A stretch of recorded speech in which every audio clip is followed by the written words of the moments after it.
I'm going to show you how to take out a screw with a stripped head. As you can see, it just spins and spins.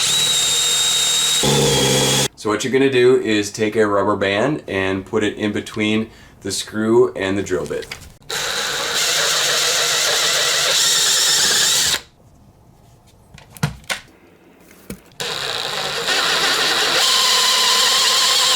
I'm just going to shove the pieces of the rubber band in and tip the drill bit at an angle.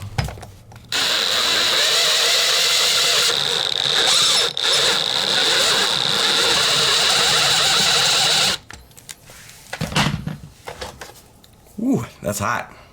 Now that it's out a ways, I'm just going to use the pliers to twist it all the way out.